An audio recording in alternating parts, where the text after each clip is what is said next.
सुकन्या समृद्धि योजना, इसके बारे में हम लोगों ने कहीं न कहीं सुना होगा, चाहे उसमें इन्वेस्टमेंट किया हो या ना हो गया हो। 10 साल से कम उम्र के बच्चे के लिए उच्च शिक्षा और शादी के लिए बचत करने के लिहाज से केंद्र सरकार की सुकन्या समृद्धि योजना एक अच्छी निवेश योजना है। निवेश के इस विकल्प में पैसा लगाने से आपको इनकम टैक्स बचाने में भी मदद मिलती है।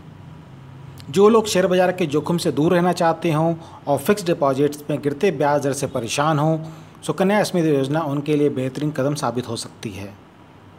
आइए बात करते हैं इस सुकन्या समृद्धि योजना के बारे में डिटेल से।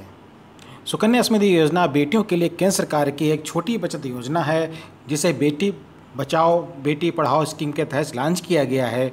छोटी बचत स्कीम में सुकन्या सबसे बेहतर ब्याज दर वाली योजना है। बहुत कम रकम के साथ खोलने वाला सुकन्या समृद्धि योजना खाता दरअसल उन परिवारों को ध्यान में रख के शुरू किया गया है जो छोटी छोटी बचत के जरिए बच्चे की शादी या उच्च शिक्षा के लिए रकम जमा करना चाहते हैं। इसको कैसे खुलवा सकते हैं? आप सुकन्या समृद्धि योजना के तहत अकाउंट किसी गर्ल चाइल्ड के नाम जन्म लेने के बाद 10 साल से पहले की उम्र में कम से कम 250 रुपये के जमा के साथ खोला जा सकता है। चालू वित्त वर्ष में सुकन्या समृद्धि योजना के तहत अधिकतम 1.5 लाख रुपये जमा किए जा सकते हैं। इसको आप किसी भी पोस्ट ऑफिस या कॉमर्शियल ब्रांच की अधिकृत शाखा में खोल सकते हैं। अगर वहाँ पर इसके लिए अलाउ किया हुआ है तो आप जाइए उस ब्रांच में और पूछिए कि सुकन्या समृद्धि ब्रांच वहाँ खुल सकता है कि नहीं खुल सकता, और वहाँ पर आप आराम से खोल सकते हैं। सुकन्या समृद्धि योजना खाता खोलने के बाद गर्ल चाइल्ड के 21 साल के होने या 18 साल की उम्र के बाद उसकी शादी होने तक चलाया जा सकता है।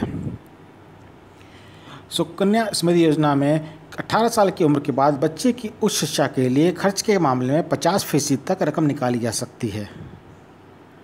इसके खोलने के नियम यह हैं कि सुकन्या समृद्धि योजना खाता बच्चे के माता पिता या कानूनी अभिभावक द्वारा गर्ल चाइल्ड के नाम से उसके 10 साल की उम्र से पहले खोला जा सकता है।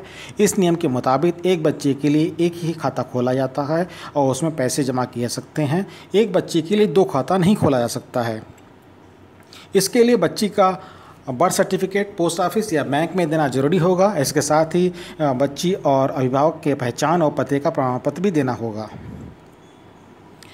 सुकन्या समृद्धि योजना में आप कितनी रकम जमा कर सकते हैं? इसके लिए 250 रुपये मिनिमम है। उसके बाद 1.5 लाख रुपये एक वित्त वर्ष में आप जमा कर सकते हैं। इससे ज़्यादा आप किसी भी वित्त वर्ष में एक खाते में नहीं जमा कर सकते हैं। 9 साल की किसी बच्ची के मामले में जब वो 24 साल की हो जाए तब तक रकम जमा कराई जा सकती है। बच्ची के 24 से 30 साल के होने तक जब सुकन्या समृद्धि योजना खाता मैच्योर हो जाए उसमें जमा रकम पर ब्याज मिलता रहता है। सुकन्या समृद्धि योजना में रकम जमा नहीं कर पाई हो अगर आपने, तो उसके लिए भी सोल्यूशन है। किसी साल अगर आप मिस कर जाएं तो 50 रुपये सालाना की पेनाल्टी देकर नियमित कराया जा सकता है और इस तरह से आप उसके बाद नियमित रूप से जमा कराते रहें। अगर पेनाल्टी की रकम नहीं चुराई गई है तो सुकन्या समृद्धि खाते में जमा रकम पर पोस्ट ऑफिस के सेविंग अकाउंट के बराबर, जो कि आजकल 4% है, उसके हिसाब से ब्याज मिलेगा।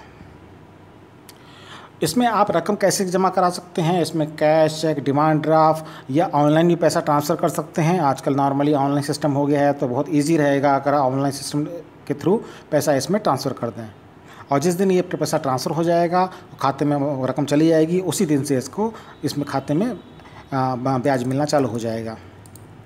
आइए बात करते हैं किस हालात में सुकन्या समृद्धि अकाउंट बंद किया जा सकता है। अगर सुकन्या समृद्धि अकाउंट खाता धारक की मृत्यु हो जाए तो डेथ सर्टिफिकेट दिखाकर खाता बंद किया जा सकता है। इसके बाद सुकन्या समृद्धि योजना में खाते में जमा रकम बच्ची के अभिभावकों को ब्याज सहित वापस दी जा सकती है। दूसरे मामले में खाते खोलने से 5 साल बाद बंद किया जा सकता है। यह भी कई परिस्थिति में किया जा सकता है, जैसे जीवन की खतरे वाली बीमारी के मामले में। इसके बाद भी अगर किसी दूसरे कारण से खाता बंद किया जाता है तो इसकी इजाज़त दी जा सकती है, लेकिन उस पर ब्याज सेविंग अकाउंट के हिसाब से ही मिलेगा। सुकन्या समृद्धि योजना अकाउंट को कहीं भी ट्रांसफ़र किया जा सकता है। अगर खाता धारक खाता खोलने की मूल जगह से कहीं और शिफ्ट हो गया हो, account transfer free of cost है, लेकिन इसके लिए अकाउंट होल्डर या उसके माता पिता के शिफ्ट होने का सबूत दिखाना पड़ेगा। अगर आपको सबूत नहीं दिखा पाएंगे तो आपको 100 रुपये की फ़ीस चुकानी पड़ेगी। उसके बाद ये खाता ट्रांसफ़र हो जाएगा। आप सुकन्या समृद्धि योजना में आंशिक रकम की निकासी भी कर सकते हैं।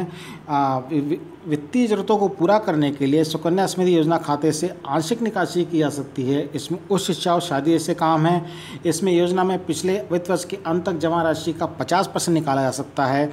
सुकन्या समृद्धि योजना में निकासी तभी संभव है जब अकाउंट होल्डर 18 साल की उम्र पार कर ले। अकाउंट से रकम निकालने के लिए एक लिखित आवेदन और किसी शैक्षणिक संस्थान में एडमिशन ऑफर या फीस स्लिप की ज़रूरत होती है। इस मामले में हालांकि निकासी करने वाली रकम फ़ी और दूसरे चार्ज भी बराबर हो सकते हैं, लेकिन इससे अधिक नहीं। सुकन्या समृद्धि योजना का जो अकाउंट है खोलने के दिन से 21 साल पूरा होने या गर्ल चाइल्ड की शादी होने के बाद अकाउंट मैच्योर हो जाता है। आप लोग सामने इसको देख रहे होंगे सुकन्या समृद्धि योजना का कैलकुलेटर, और इसमें आप देख सकते हैं कि अगर आप 1.5 लाख रुपए करीब जमा करें और 15 साल तक के लिए, तो आपका करीब 68 लाख रुपए का एक पूल बन सकता है। तो ये बहुत ही अच्छी योजना है अगर आपने बच्चों के लिए देखना चाहते हैं, क्योंकि इसका देखिए इंटरेस्ट रेट चेंज होता रहता है। अभी इसका 7.6% के आसपास है, लेकिन ये योजना बहुत अच्छी है। इस योजना में पैसा आप लगाएंगे तो आपका पैसा डूबने का खतरा नहीं है, और अपने बच्चों के लिए एक अच्छी पूल बना के दे सकते हैं कि उनकी उच्च शिक्षा और शादी के लिए इन पैसों को यूज़ किया जा सकता है।